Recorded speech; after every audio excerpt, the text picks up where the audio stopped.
acompañarnos hoy. Ayer fue un día especial y hoy también, porque hoy sería el 15 de abril, resaca de todas las fiestas que hubo el 14 y todas las proclamaciones desde los distintos balcones, ¿no? Algunas el 13, otras el 14, pero en todo caso hoy sería el día de la resaca, ¿no?, de aquella fiesta.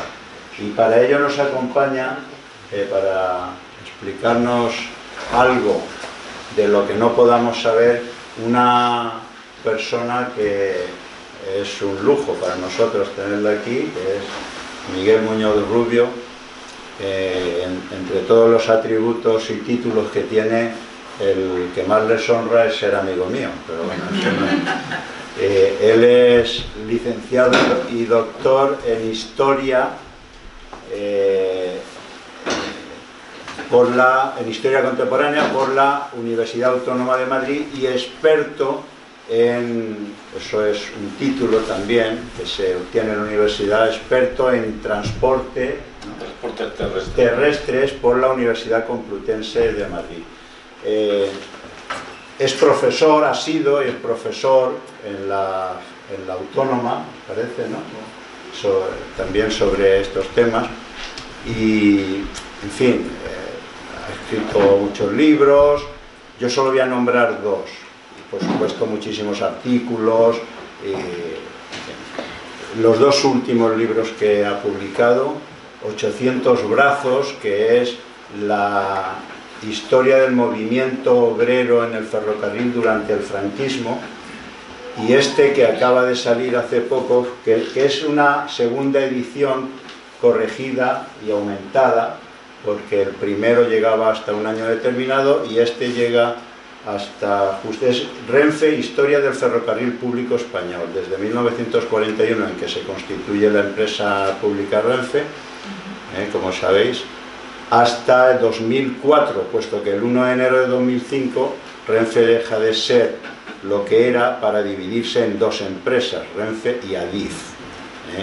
Y hasta ese momento él nos explica aquí muy bien las vicisitudes técnicas, incluso alguna política y todo eso de la empresa pública. Antes ha escrito otros libros, ha tenido apariciones en televisión. Yo os recomiendo un documental muy bonito que explica los trenes de wolframio, ¿no?, de la época de Franco hacia Alemania y hacia la exportación del wolframio. La exportación del wolframio, un documental en televisión española hace tiempo, donde aparece también un buen amigo mío, Raúl Guerra Garrido, el novelista, y donde Miguel expone muy bien cuáles eran las vicisitudes y las intenciones de aquellos franquistas que, como sabéis, no amaban el dinero, ¿no? Y entonces hacían todo aquello pues por amor al arte, no para enriquecerse corrompidamente, ¿no? En fin, un documental sobre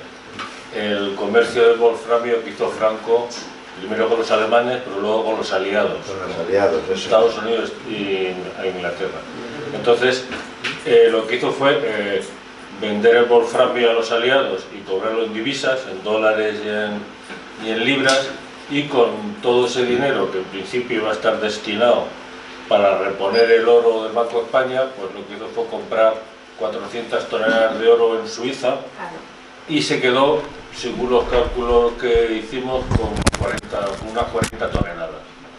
Envió al ministro de Comercio, encargó al ministro de Comercio que se hiciera cargo del asunto, y que era Cergerer, y este envió a su hermano a Canfranc y fue el que, bueno, manejó allí todo el tema. Y bueno, yo sabía que había habido trasiego en Canfranc con este tema porque apareció una documentación unos años antes, pero no estaba convencido, como todo el mundo, que ese oro que entró en España era oro judío, es decir, era oro en el que los nazis le sacaban a los judíos a nivel personal, ¿no? Y entonces contacté con los historiadores que lo habían hecho y todos me dijeron que tuvieron que dejarlo porque les amenazaron seriamente con el tema, porque es una de las formas que Franco amasó la fortuna que tuvo. Bueno, eso da para otra buena. Has dicho que el wolframio, por favor, lo descubrieron los hermanos de Lullac Fausto y Juan José de Lullarte de Logroño.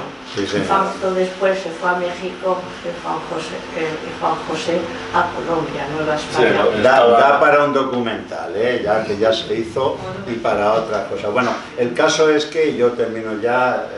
Miguel ha sido, que no lo he dicho, es bueno decirlo, porque director del Archivo Nacional Ferroviario, de la Fundación de los Ferrocarriles Españoles, y director del Museo Nacional Ferroviario. Ya está jubilado, es decir, que ha sido esas y otras muchas cosas. Y lo que ocurre es que sabéis que hay controversia entre historiadores, algunos historiadores, sobre el tema que íbamos a tratar. No sé, él nos hablará, entiendo, de Stanley G. Payne, de Julián Casanova, de este tipo de historiadores, las versiones que hay y todo esto, y supongo que igual hasta nombra a Esperanza Aguirre, que como sabéis que lo sabe todo, pues se ha empeñado en que la culpa del golpe de Estado era de la República. Y entonces eso es lo que, entre otras cosas, hoy, aunque sabemos que no hace falta aquí, pero él tratará también de desmontar ese mito que se está haciendo. Así que muchas gracias, Miguel, por ilustrarnos y todo tuyo. Bueno, en primer lugar, muchas gracias a todas y a todos por haber venido esta tarde a escuchar este asunto, ¿no? Muchas gracias al CAUM por invitarme, es la segunda vez que participo aquí en una conferencia. Para mí es un placer y un honor hacerlo, ¿no? Y bueno, en principio, la conferencia surge de unas conversaciones que habitualmente mantenemos José Luis y yo, y le hice saber que era importante abordar este asunto teniendo en cuenta que uno de los argumentos fundamentales que se están utilizando para invalidar la República es que falló como experiencia política fundamentalmente, ¿no? Y bueno, la conferencia tiene como objetivo explicar cómo este argumento se ha ido construyendo en la historiografía desde el mismo día que se dio el golpe de Estado, tanto en la historiografía franquista como en la historiografía antifranquista. Hablar de bibliografía referida a la guerra civil es una tarea prácticamente imposible, ¿no? Porque según los últimos cálculos que se manejan hay aproximadamente unas 50.000 publicaciones sobre este tema, ¿no? Entre libros y artículos. Prácticamente todos los historiadores españoles, si no todos, una gran cantidad de ellos, han tratado la guerra civil y la república de alguna manera, ¿no? De alguna forma, si no has tratado la guerra civil, no acabas de ser un historiador completo, ¿no? Y en cierto modo este fue mi caso. Yo me inicié con la historiografía ferroviaria, escribiendo la historia del ferrocarril, aunque desde el primer momento tenía como objetivo hacer una historia social del ferrocarril, una historia del movimiento obrero, tanto durante la guerra civil como durante el franquismo. Bueno, tardé muchísimos años en hacerlo, y en una situación particular en la que estuve pude acabarlo y publicarlo, pero eso me obligó a revisar, a repasar, a releer las grandes monografías sobre la guerra civil. Y fue donde o cuando constaté que las cosas no estaban tan claras como yo tenía, o como yo me manejaba, porque me manejaba con los tópicos o con los paradigmas al uso de este tema, ¿no? Bueno, ayer, que fue el aniversario de la República, me revisé los grandes periódicos españoles de tirada nacional para ver qué decían sobre este tema, ¿no? Y encontré en el ABC un artículo corto, directo, impactante, con este estilo chulesco que tiene Luis María Ansón, que no es un piernas. Ansón es un tipo muy leído, muy ilustrado y que sabe muy bien lo que hace y lo que dice, ¿no? Entonces, en este artículo pues decía que la República fue un gran error, que fracasó por ser sectaria, por ser excluyente, atribuía la culpa de este error, porque utilizaba la palabra culpa, si no recuerdo mal, a Largo Caballero, bueno, al Partido Socialista y en particular a Largo Caballero, ¿no? Y que la victoria del Frente Popular en las elecciones de febrero fueron fraudulentas, como todo el mundo sabe, y por tanto la hacía responsable de algo tan atroz como fue la guerra y la dictadura, ¿no? Bien, estos son tópicos que uno puede plantearse para cómo es posible que todavía esto se diga o no se deje de decir, ¿no? Bien. ¿Ese artículo de dónde es? ¿De ayer? Ayer. ¿Ese artículo es de ayer? De ayer, sí. De ayer. Bueno, para mí no es ninguna sorpresa que esto te diga, me ha servido para introducir un poco el tema, ¿no? Yo voy a referirme a las obras que más impacto histórico o historiográfico han tenido y también que más repercusión social han tenido. Y lo voy a enfocar desde un paradigma o desde un dogma, más bien, que es el siguiente, ¿no? Y es que creo que cualquier grupo humano, desde el más sencillo al más complejo, se constituye y se mantiene en torno a un imaginario que le da la identidad a cada individuo del grupo, a cada institución que pueda constituir el grupo y al propio grupo, ¿no? Este imaginario suele surgir de manera natural. Por ejemplo, en Francia surgió a partir de la Revolución Francesa, ¿no? Pero en España, cuando se inicia una etapa nueva, como es la democracia, no surgió de manera natural, se tuvo que crear de manera artificial, ¿no? Evidentemente el imaginario al que me estoy refiriendo ya todos lo conocemos, que es el imaginario de la transición, ¿no? Como no tenía un hecho concreto al que referirse, pues apeló o recurrió, para ser más exacto, a lo más cercano, que era la dictadura y a la guerra civil. El imaginario de la transición lo que vino a decir es que los españoles tenemos una especie de tara natural o una propensión a un error permanente que es el de matarnos entre nosotros cada X tiempo, ¿no? La República fue una manifestación más de este error y la guerra civil, evidentemente, el resultado trágico de este error, o como se denominó, un error colectivo o un trauma colectivo. Afortunadamente, en un momento determinado, que es en el tránsito del franquismo a la democracia, he utilizado la palabra tránsito, no transición, porque no creo que hubiera ninguna transición, hubo una minoría privilegiada y también el conjunto de la sociedad se dio cuenta de que había que superar este problema. Claro, si era un problema natural no se puede superar, porque si somos así los españoles por naturaleza, pues no es superable. Pero bueno, se superó y nos pusimos de acuerdo para convivir. Bueno, esto es un mito recurrente en el liberalismo que no supone ninguna novedad, pero que bueno, se adaptó. Y lo que nos interesa ahora es resaltar que se apela a la guerra civil. Bien, y se va a apelar de una manera muy concreta que la veremos o la haré mención más adelante. Bien, el primer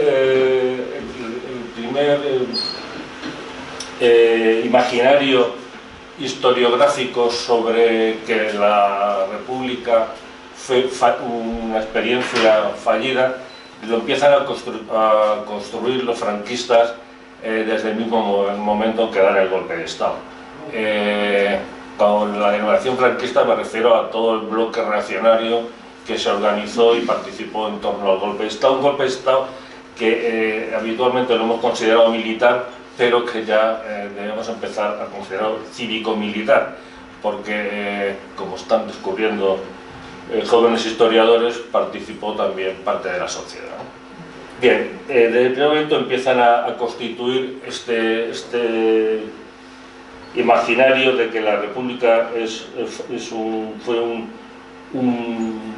una experiencia fallida, dicen cosas que son, o empiezan a manejar ideas que son en alguna manera contradictorias. Por un lado dicen que realmente la degeneración de España se origina en el momento en el que se constituye el Estado liberal, es decir, a principios del siglo XIX, que esa degeneración se mantiene de manera permanente a lo largo de todo el siglo XIX, primer siglo y primer tercio del siglo XX, y que la República vino a ser simplemente el culmen, ¿no? Es decir, ya el resultado definitivo de todo esto, ¿no?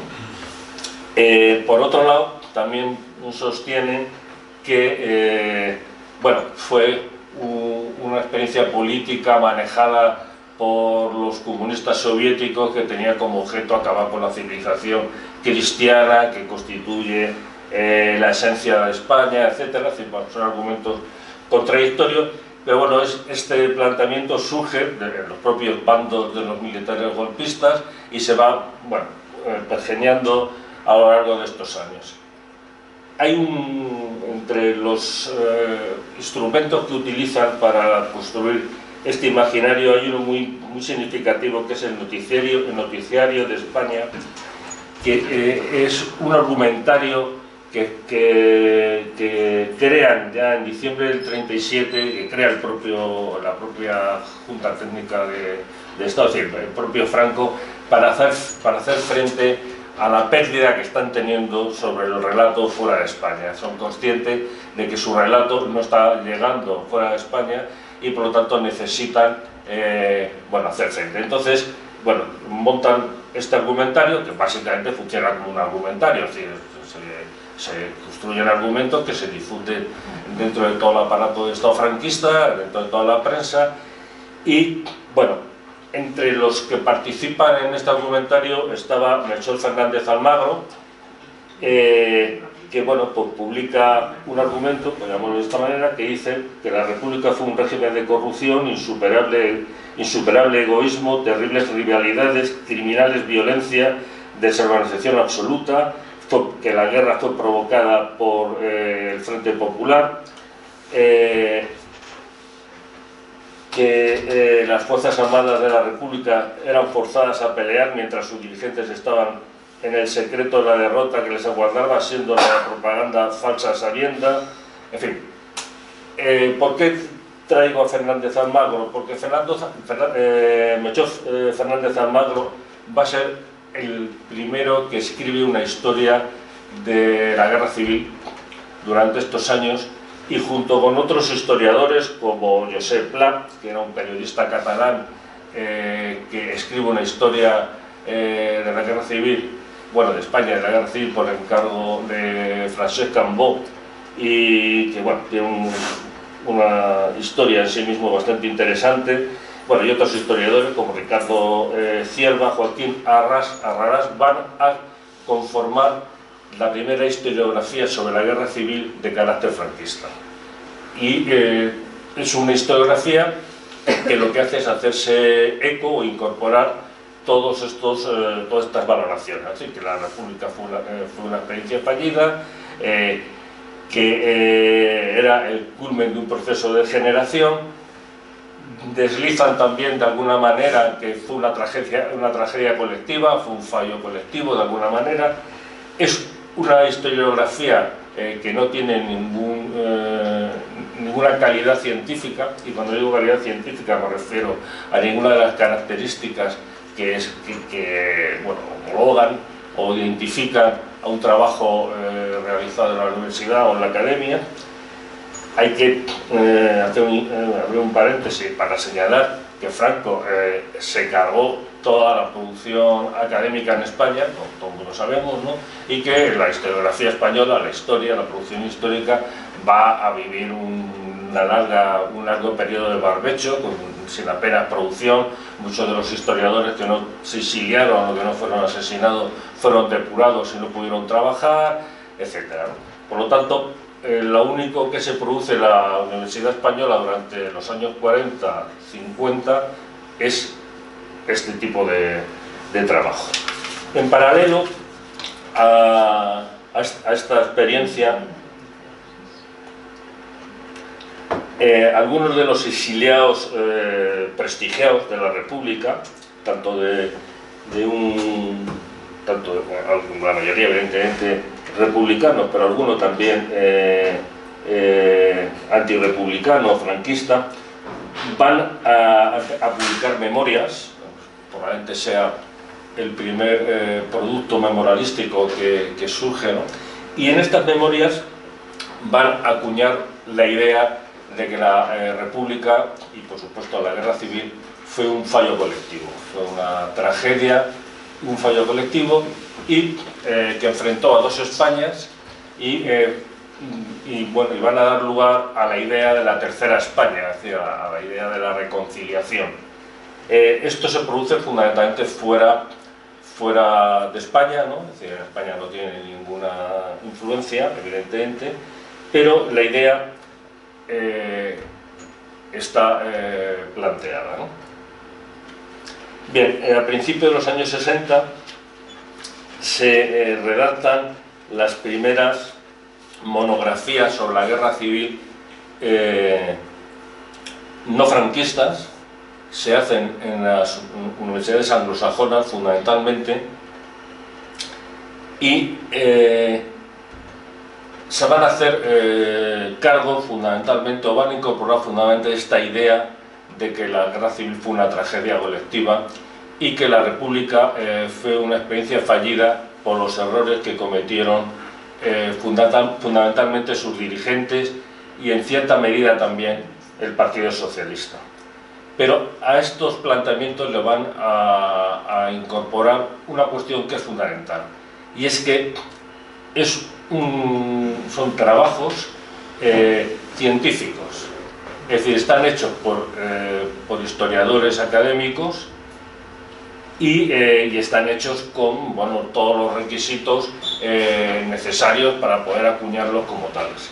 Por lo tanto, si son trabajos científicos, están explicando la verdad de la guerra civil, la verdad con mayúscula. Precisamente lo que reprochan a la historiografía franquista no es tanto lo que dicen, sino fundamentalmente que no tiene ningún contenido científico, es decir, que no utilizan las fuentes primarias, que no contrastan entre sí las opiniones, que no tienen rigor. Por lo tanto, las invalidan más por este lado que por el otro, ¿no? Que por lo que están diciendo. Bueno, aquí, entre los pocos historiadores que elaboran estas monografías, hay que señalar en primer lugar a Gerald Brennan, que empieza a hacer su libro famosísimo, El laberinto español, durante la propia Guerra Civil, y que, bueno, básicamente, por supuesto es antifranquista y trata de buscar una explicación que vaya más allá de estos planteamientos metafísicos, ¿no?, que tienen que ver con la naturaleza de los españoles o con la existencia de alguna ley que está por encima de la voluntad de los sujetos, ¿no? Bueno, es una obra evidentemente que en España no tiene ninguna difusión porque no la puede publicar. Y por otro lado, Pierre Vilar, que es un historiador francés marxista, probablemente uno de los mejores historiadores que ha habido en el siglo XX, publica una historia de España y trata de construir una explicación que se ajuste al pensamiento marxista, es decir, que una explicación que se configure con una serie de categorías analíticas que tienen que ver con el materialismo histórico y con la forma o la proyección que el materialismo histórico da de los acontecimientos. Y bueno, tiene un artículo que es una conferencia que dio en Moscú muy interesante que se llama La guerra de 1936 y la historia contemporánea de España, intento de orientación y problemas de fuente, en el que plantea fundamentalmente todas las carencias metodológicas y teóricas que en aquel momento tiene la historiografía respecto a la guerra civil y que hay que resolver. En definitiva, hace una agenda de temas que hay que resolver, de cuestiones que hay que abordar, que es muy importante porque luego va a ser el que van a utilizar los historiadores científicos, los científicos lo digo siempre entre comillas, españoles, ¿no? Pero bueno, son dos obras que podemos considerar como antecedentes a esta historiografía anglosajona que aparece en los años 60. Yo, que soy extremadamente desconfiado, creo que esta historiografía anglosajona no surge por casualidad, aunque los dos principales historiadores son claramente antifranquistas y claramente liberales, y viene a coincidir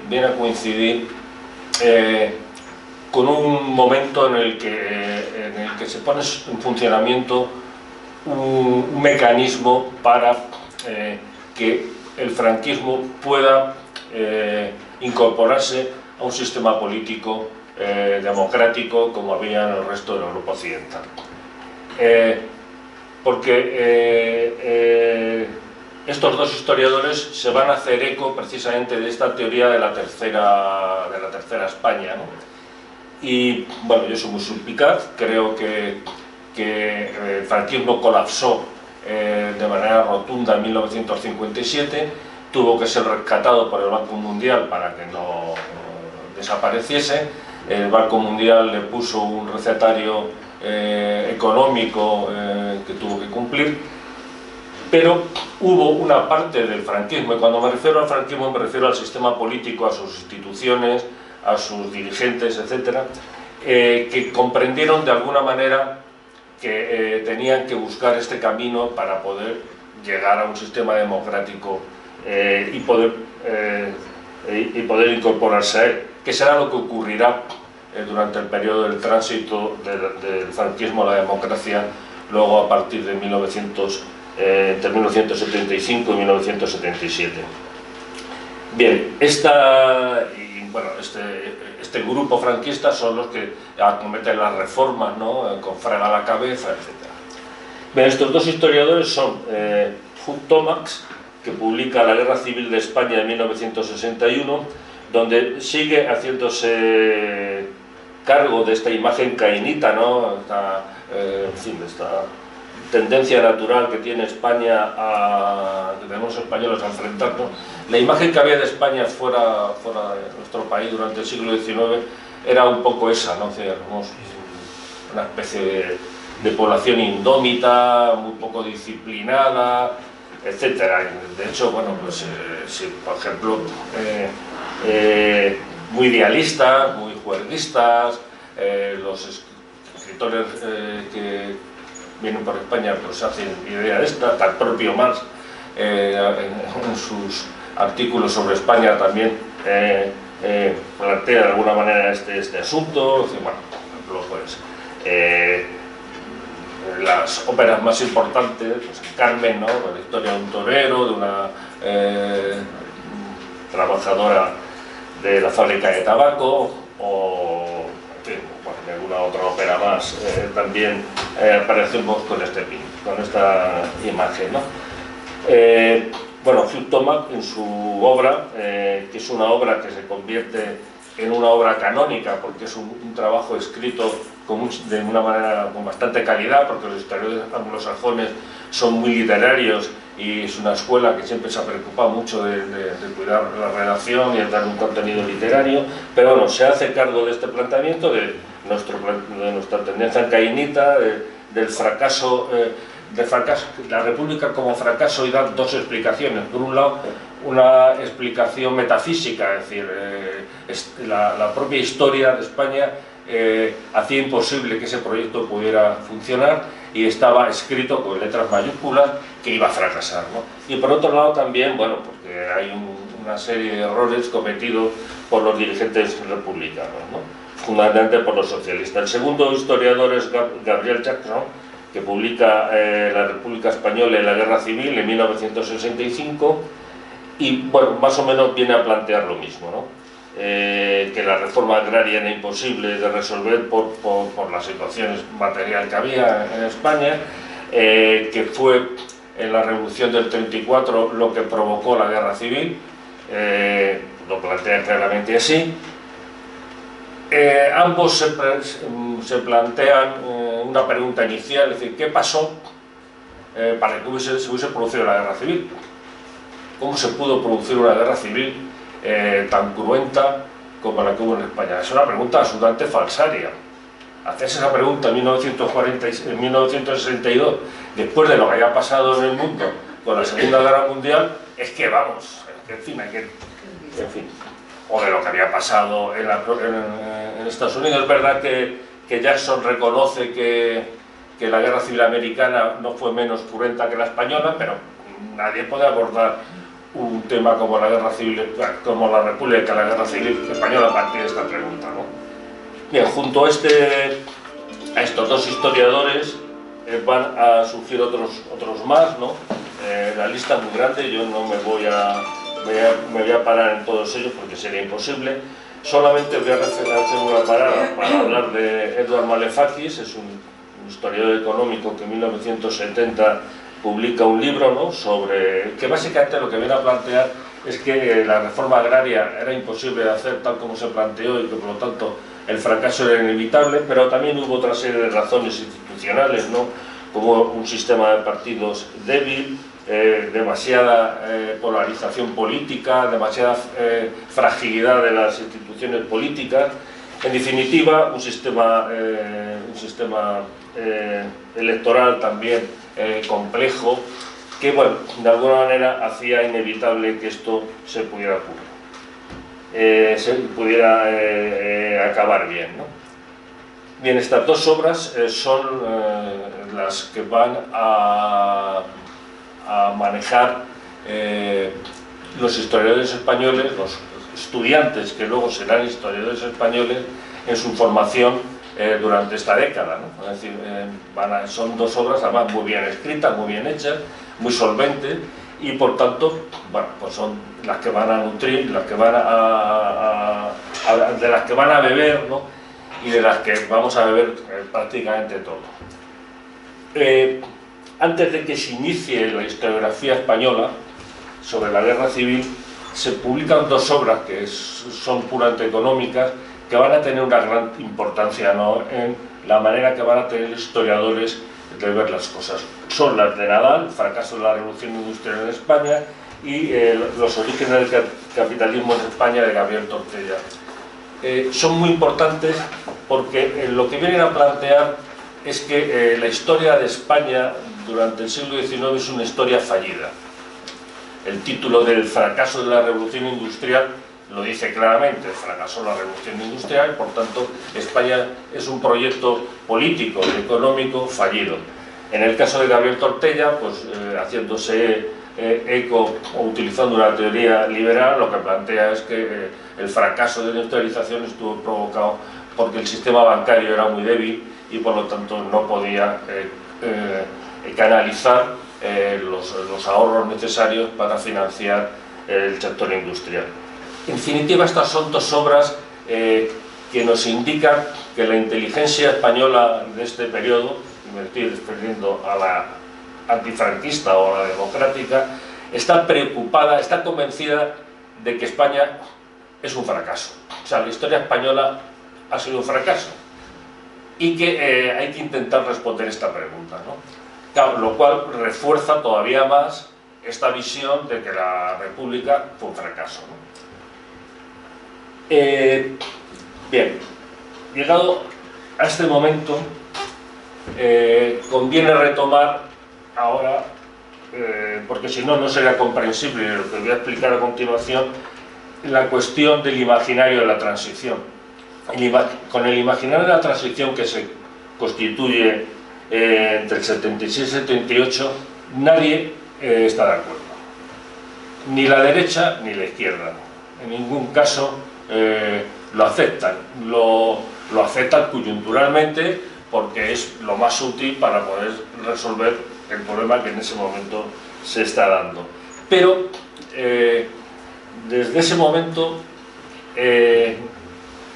España entra, digamos, en una situación de redefinir o de redefinición de este imaginario, ¿no? Es decir, ahora mismo estamos en un momento muy álgido, si queremos, de la confrontación entre dos imaginarios distintos, porque realmente las sociedades se organizan, como decía, en torno a un imaginario, pero siempre en torno a un imaginario hegemónico, no quiere decir que no haya otros alternativos.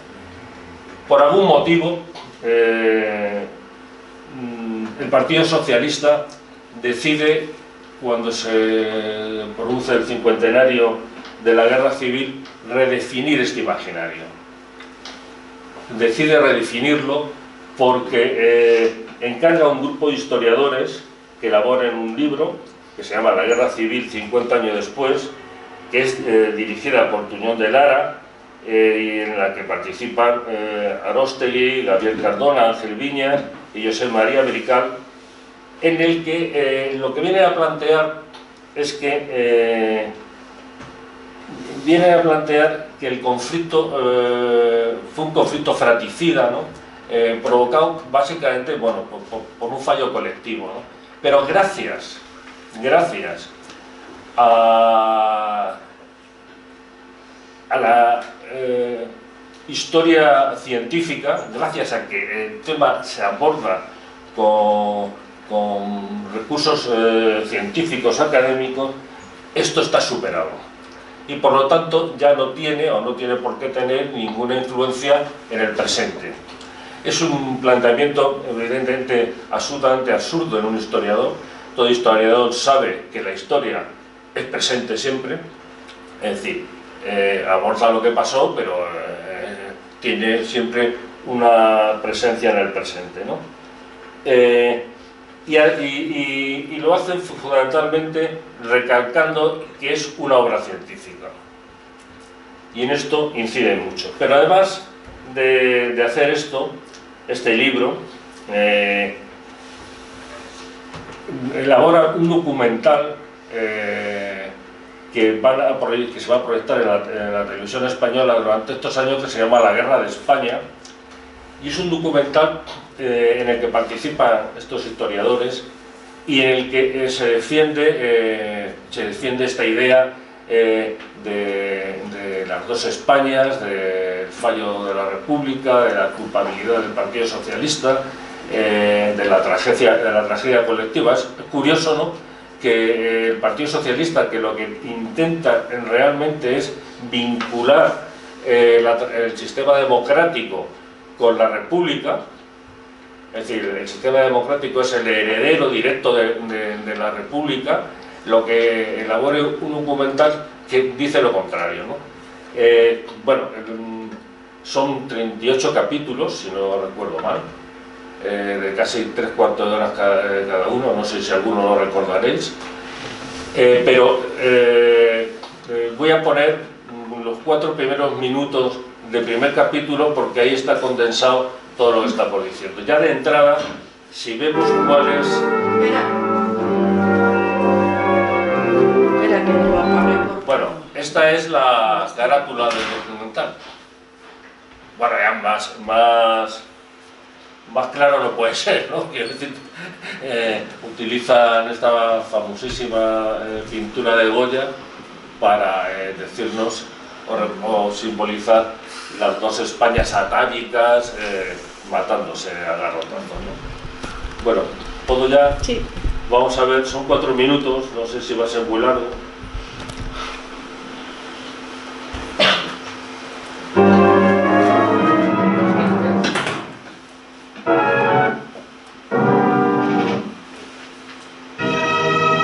La corteza de un país modelada, esculpida por sus hombres en el fluir de los siglos.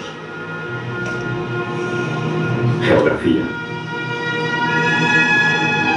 Cultura. Memoria, punta del iceberg de la historia. Memoria de España. voy a ir parando para marcar un par de cosas. La memoria punta del iceberg de la historia.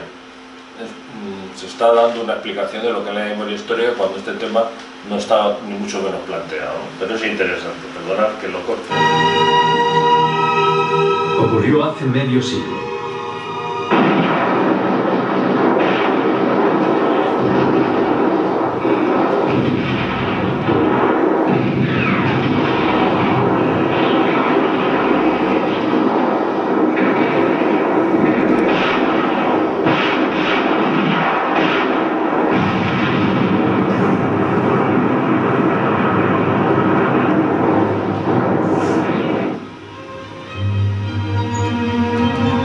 Durante casi 1000 días, estos paisajes se vieron asolados por una cruel guerra civil.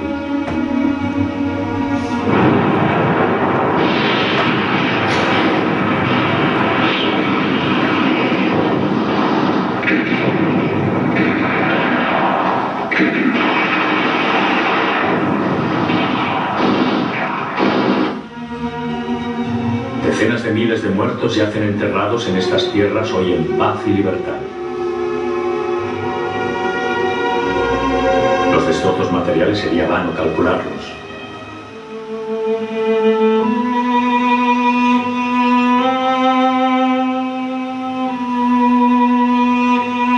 Las heridas morales todavía subsisten.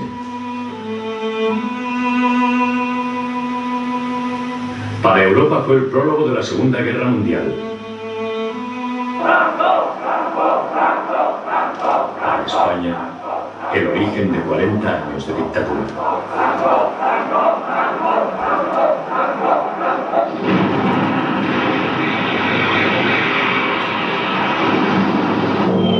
La Guerra Civil Española fue la consecuencia del fracaso de una sociedad. Ocurrió hace medio siglo. Sin embargo, mientras para algunos permanece vivo el rescoldo del rencor, o continúan sumidos en la ensoñación de la victoria,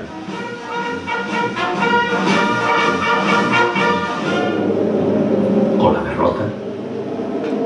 Bueno, aquí hay una cooperación total entre el franquismo y las víctimas del franquismo, ¿no? Se dice la ensoñación de la victoria o de la derrota, ¿no? Esto es importante marcarlo.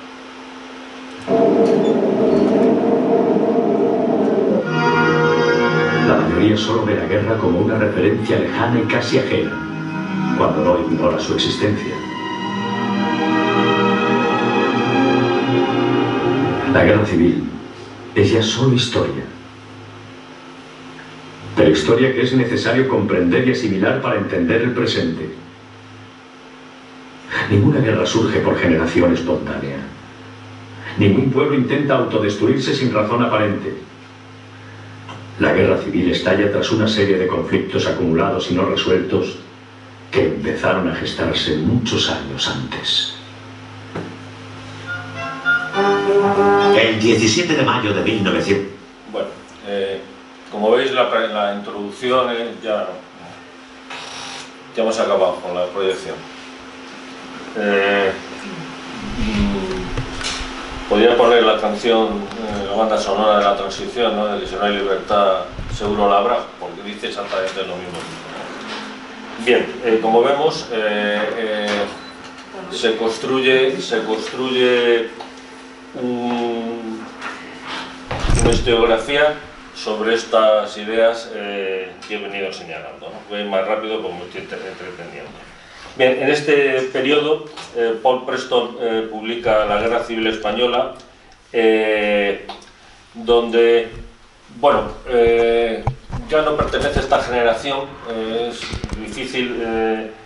Paul Preston ha ido evolucionando desde una persona bastante identificada con el movimiento memorialístico, todos lo sabemos, antifranquista total, etcétera, pero ha ido evolucionando hacia una posición más crítica con la República y también atribuyéndole la responsabilidad del fracaso, ¿no? Y lo llama así, fundamentalmente habla del fracaso del reformismo.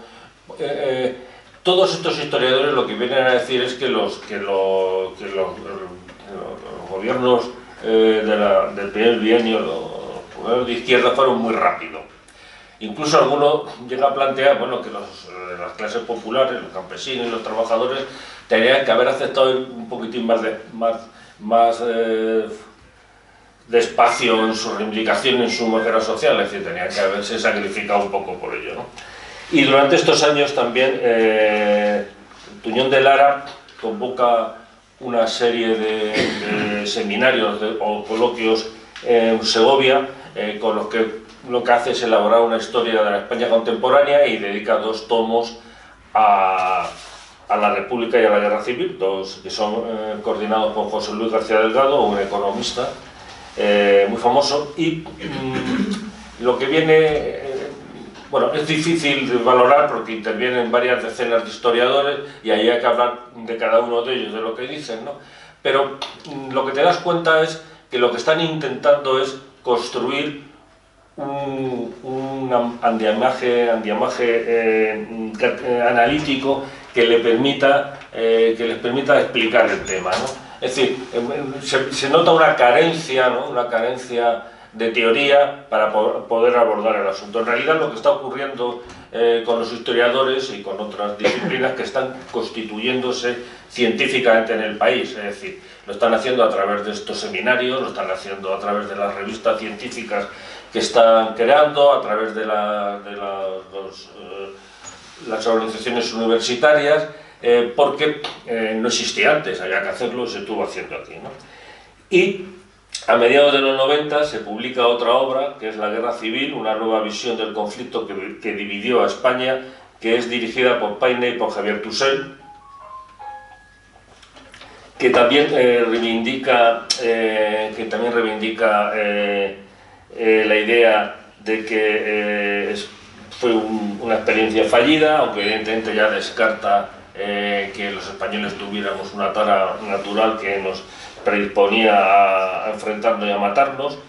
Tratan de buscar explicaciones analíticas más que otra cosa, entre bueno, los elementos estructurales que evolucionan a largo plazo y los coyunturales, y bueno, apelan también al carácter científico que tiene la obra, ¿no? como un valor que le da esa condición de verdad, y cometen la peregrina, no sé cómo llamarlo, en fin, estupidez, porque son historiadores, de decirnos que una vez que se estudia un tema, el problema desaparece y se cierra. Vamos, si algo sabe un historiador es que nada se cierra y nada desaparece, ¿no? Bueno, en definitiva tienen que hacer un discurso político. Bien, el problema es que esta historiografía que podamos nacional, o que podemos calificar como nacional o como científica, se queda un poco atrapada en estas contradicciones y en estas dudas. Y mientras se queda atrapada, va a surgir una nueva revisión, que no sé cómo llamarlo, si pseudo-revisionismo o negacionismo neofranquista, que vuelve a retomar estas ideas iniciales que antes veíamos en Anson, ¿no?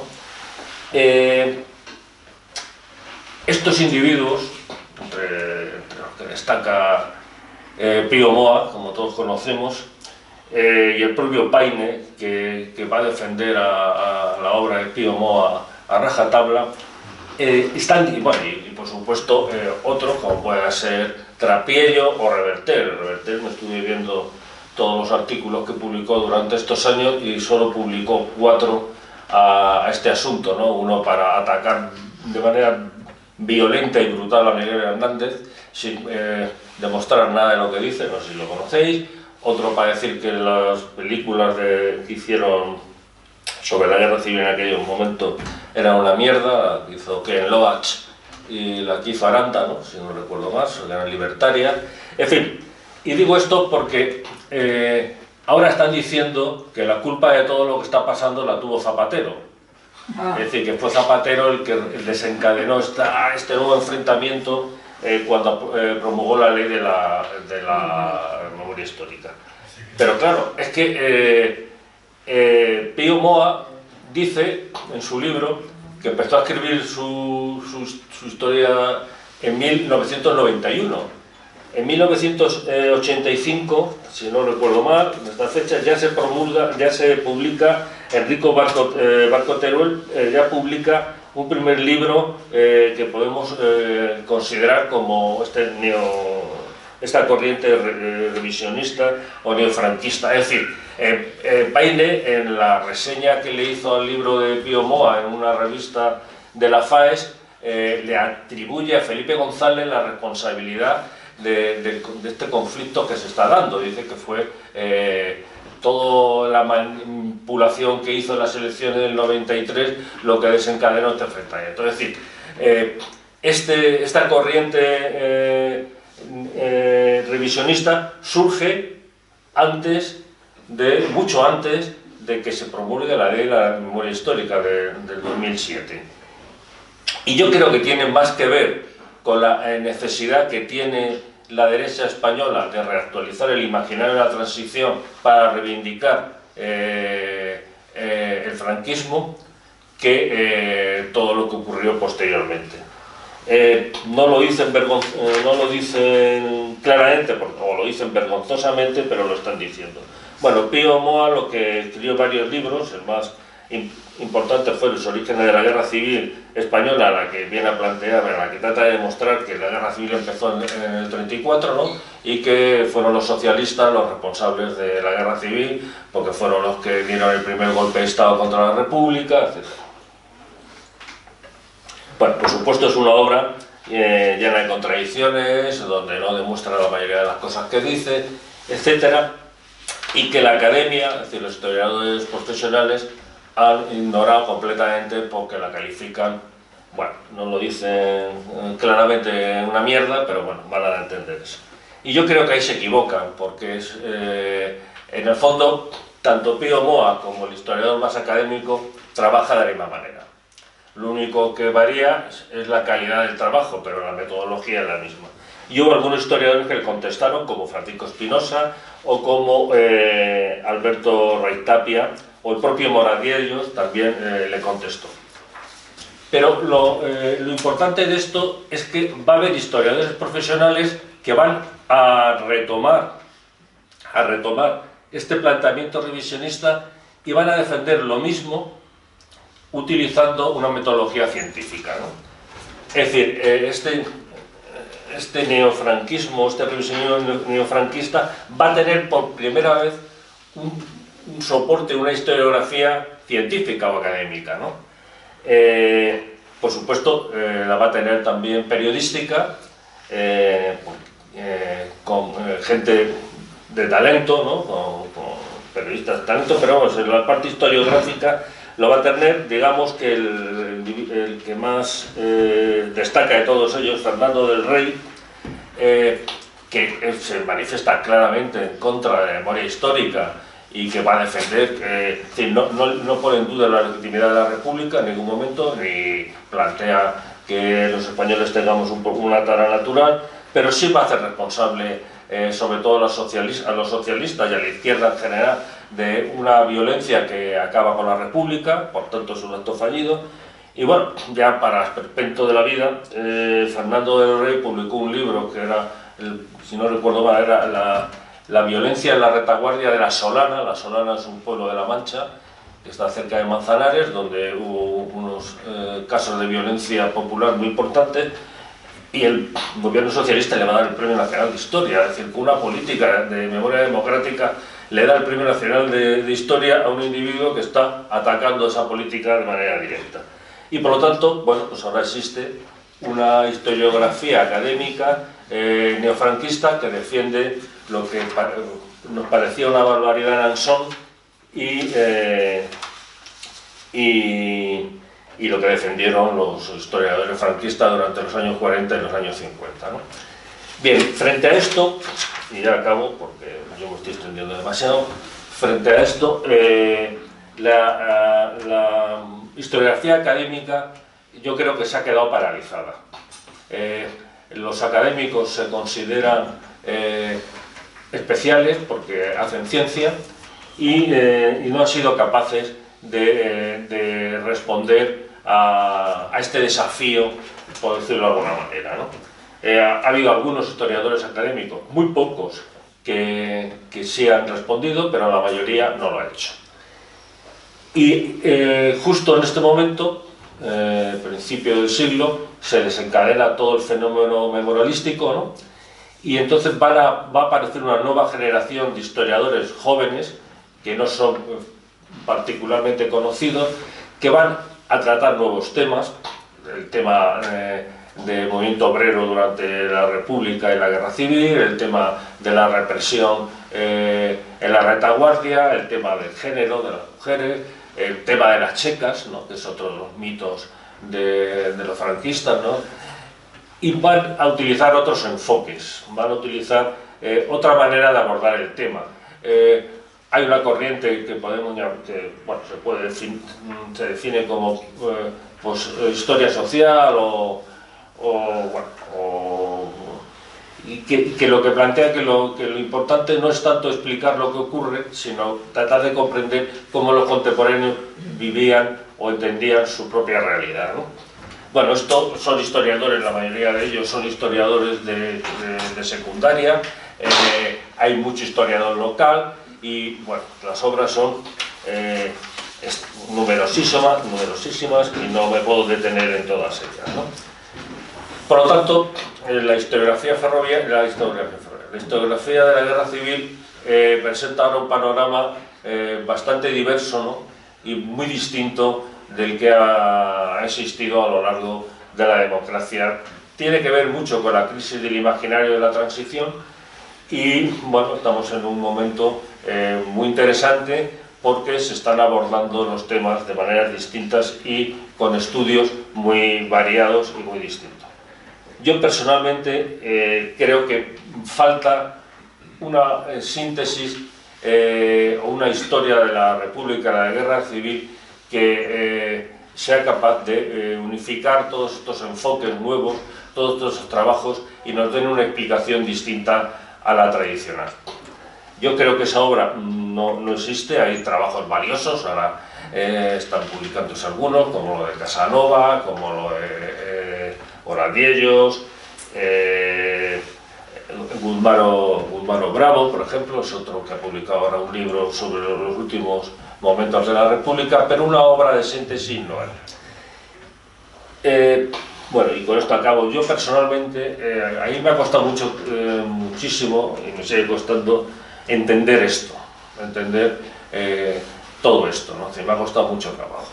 Yo creo que la única manera que tengo de entenderlo es si abro el horizonte y veo todo lo que ha ocurrido en el mundo desde la Revolución Industrial. Porque si haces eso te das cuenta que la Guerra Civil y la República no es nada especial, es un caso más de los muchos que hubo y ha habido en el mundo y sigue habiendo, que han estado mediados por una violencia extrema. Yo creo que la historia contemporánea se explica porque es una pugna entre el imperio del mercado y la resistencia de comunidades y de individuos a este imperio del mercado. La resistencia es heterogénea, es contradictoria, es plural, tiene muchas formas. Tan resistencia eran los cantos que inventan los esclavos en las bodegas de los barcos negreros cuando son secuestrados en África y transportados durante semanas a América, como la Comuna de París, como la República Española, que fue una resistencia a la imposición del mercado, y ahora explicaré por qué lo creo, o como la Revolución Rusa, o bueno, por ejemplo, lo que está ocurriendo en Cuba o en Venezuela. Claro, lo que no tenemos son categorías analíticas, no tenemos teoría que nos permitan explicar esto de manera global, pero yo creo que esto fue lo que ocurrió. Yo creo que hay momentos en donde la evolución del mercado requiere de una acumulación de capital muy rápida y muy elevada. Y cuando esto se intenta llevar a cabo, se encuentra con una resistencia que liquida utilizando la violencia más extrema posible, que no es otra que aquella que es tratar criminalmente a los sectores más frágiles de la sociedad sin ningún tipo de límite moral, ¿no? Y si vemos la historia económica de España nos damos cuenta que a partir de la cuarta década del siglo XIX inició una ruta de industrialización, pero fue un avance muy lento, muy gradual, que no llegó o no fue capaz de experimentar un cambio cualitativo, es decir, de dar el paso al mundo industrial. Y el franquismo lo entiendo fundamentalmente como un periodo de acumulación de capital a través del ejercicio de la violencia más extrema que podía haber, que básicamente consistió en explotar el trabajo en el máximo grado posible, ¿no? Y con eso financiar todo el cambio, todo el salto industrial que se produjo a partir de los años 60. Este capítulo de resistencia tuvo una segunda puesta en escena, un segundo momento, que fue lo que llamamos la transición. Porque aquellos que se resistieron a esta ampliación del mercado tuvieron que aceptar con la transición precisamente el triunfo del mercado. Es decir, si leemos detenidamente, o si no hace falta ser muy detenido, los periódicos de los sindicatos, en aquel momento veremos cómo todos reconocen que no les ha quedado otro remedio que aceptar entrar en el mercado común, es decir, entrar en la ley del mercado, ¿no? Y esto pues lo que nos hace ver es que hubo una segunda derrota en 1977, ¿no? Y que la constitución de la democracia fue una derrota para estos grupos, para estas comunidades que habían resistido. La película del 47 explica muy bien cómo hay una comunidad que de manera natural tiene unas formas propias de relación, unos mecanismos de solidaridad y cómo, bueno, pues estos mecanismos se enfrentan a un mundo, ¿no?, que básicamente está caracterizado precisamente por imponer la ley del mercado. Bueno, yo creo que tal vez por ahí habría que ir avanzando para poder recomponer o componer una explicación de la República y de la Guerra Civil que supere estos marcos interpretativos. Creo que hay conocimiento y caudal suficiente para hacerlo, pero tal vez convendría hacerlo, ¿no? Y bueno, y nada más, me he enrollado más de la cuenta, como siempre. Muchas gracias por vuestra atención y bueno, y si queréis, pues muchas gracias.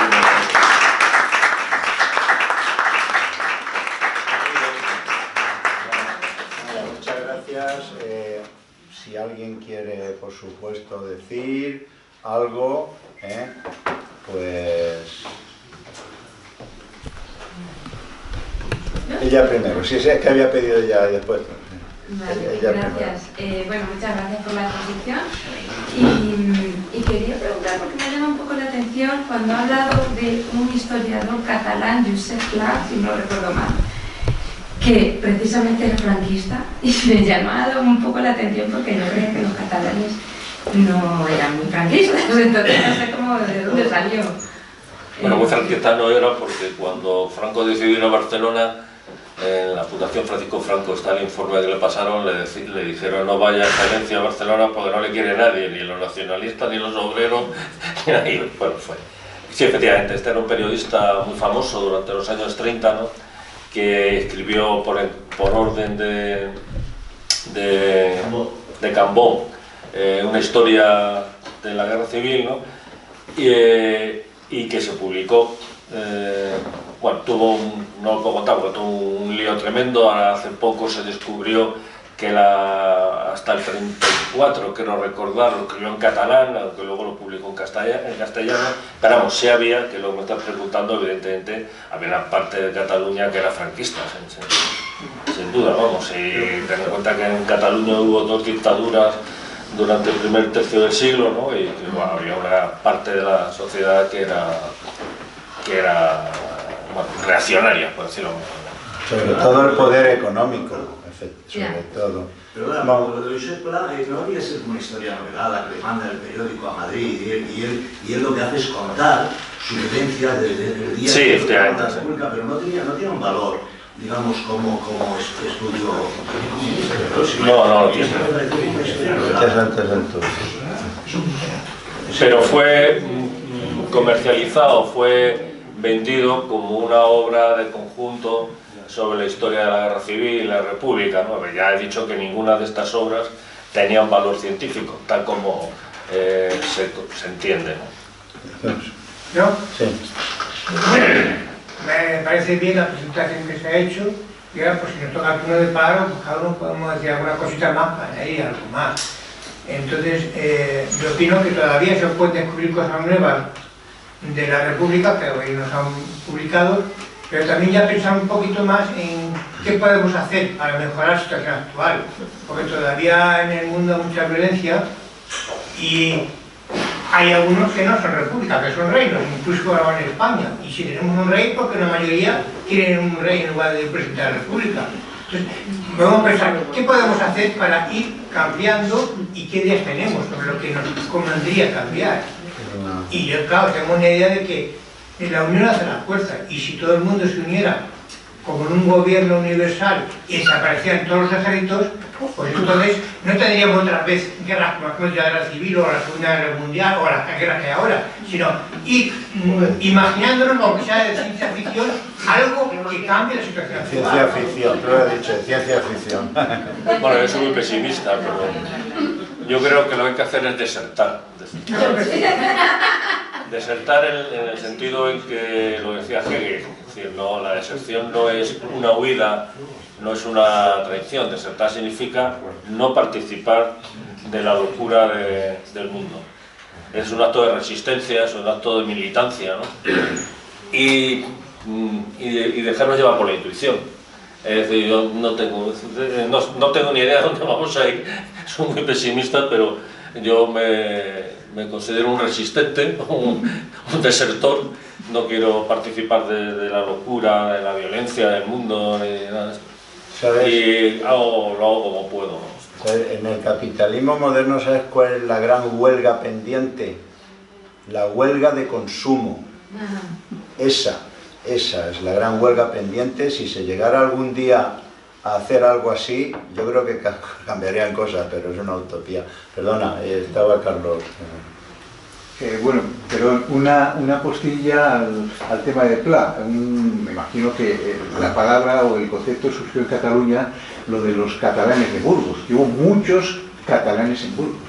Aparte de, no sé si en el currículo de Pla, que debía ser amigo de este hombre que fue un periodista de los grandes pañaguaros del franquismo, no me acuerdo del nombre, también fue espía, que fundaron el Servicio de Información del Noroeste de España. O sea que el tal Pla era un pájaro tropical, aparte de sus entrevistas con sus majestades católicas que le fueron a visitar, o sea, un sujeto de analogía, ¿no? De tomar, sí, Bueno, y otra cosa.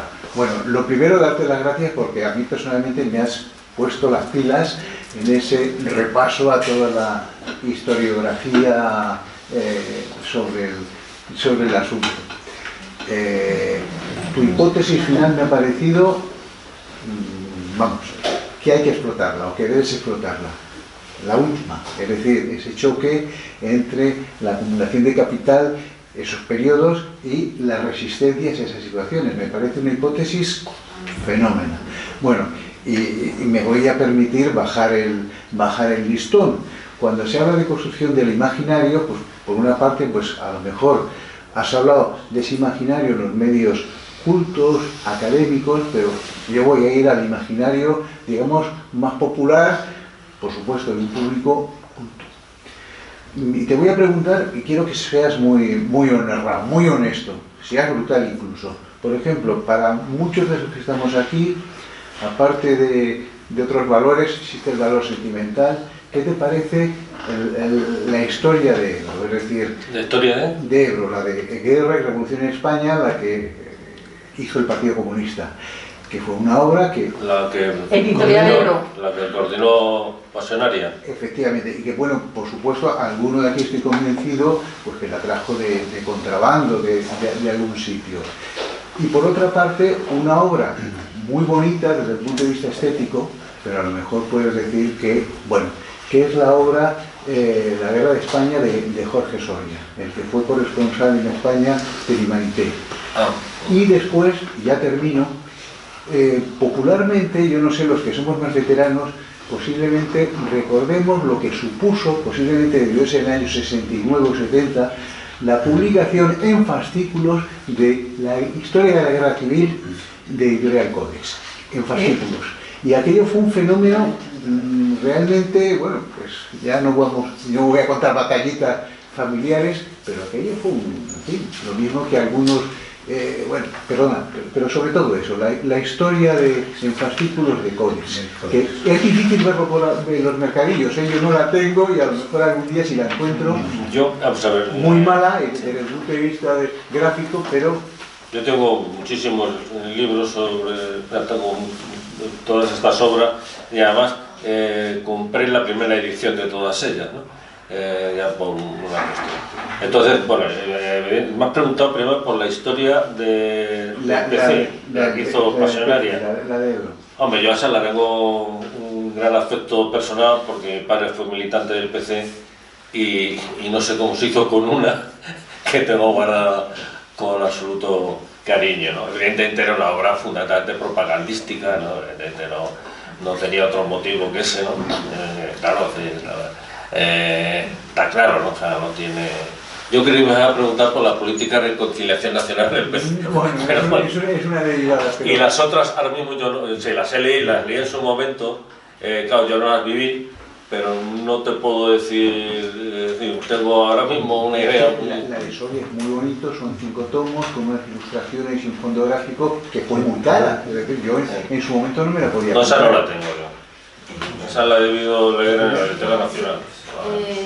Sí, yo quería preguntar, no tiene que ver con la Segunda República, pero sí me sorprende cómo se habla mucho de todo el tema del patronato y los bebés robados, que incluso después de la dictadura siguieron en pie parte de todo lo que se vivió. Quisiera entenderlo y si es posible que me recomendara algún libro, alguna literatura. ¿Sobre el patronato de la...? Sobre eso sí, parece que no hay mucho interés en que... Bueno, es uno de los temas que no se habían trabajado, que se están trabajando ahora, ¿no? Acaban de publicar un libro, bueno, han publicado varios libros, y yo no los he leído todavía, sobre este tema. Sí, efectivamente... ¿Patronato de qué? Patronato de las mujeres, ¿no? De las mujeres. Sí, no, efectivamente el franquismo Franco montó una parte institucional represor de vocación totalizadora, es decir, de represaliar a todos los sectores. Con las mujeres tuvo una represión doble, ¿no? Porque las represalió por ser de izquierda y por ser mujeres, fundamentalmente por haberse atrevido a manifestarse públicamente, ¿no? Y el Patronato de Protección de las Mujeres, pues lo que hizo fue fundamentalmente vengarse con las mujeres. Es decir, en la represión franquista hubo mucho de sadismo, como lo hubo en toda la represión fascista. Yo ahí te recomendaría un libro que se titula Los verdugos de Hitler, de un historiador alemán que es judío, en el que cuenta cómo el Holocausto se hizo en un primer momento utilizando unas compañías militares que se constituyeron con gente normal, es decir, no eran nazis. Bueno, es lo que defienden en el libro, que el Holocausto no lo hicieron los nazis sino los alemanes. Y Ana estudia el comportamiento de estas compañías, ¿no? Que eran gente normales, gente que, bueno, Hitler convocó las compañías para policía de retaguardia, se presentaron gente ya mayor para la guerra, 40, 50 años, muchos de ellos eran de izquierdas, porque, progresistas, porque intentaron hacerlo para evitar ir al frente, y estos se dedicaban fueron los que llegaban a un pueblo, en Lituania, en Polonia, en Ucrania, ¿no? Sacaban a los judíos de sus casas y los mataban allí, o los conducían a una fosa que les obligaban a cavar y los mataban allí, es decir, bueno. Entonces cuentan la vida de estos tipos, bueno, pues por la mañana iban a un pueblo, sacaban a 500 judíos, 2000 judíos, al que le tocaba ir con un niño de 5 años, pues lo llevaba, lo escoltaba durante 20 minutos hasta una fosa, y cuando llegaba allí le pegaba un tiro en la nuca y lo mataba, y luego por la tarde pues se iba a la taberna a tomar cerveza con sus hijos, con sus familiares. Es decir, un libro sobre la banalidad del mal, ¿no? Que es tremendamente impactante. Pero una de las cosas que cuentan es cómo a todo esto le añadían sadismo.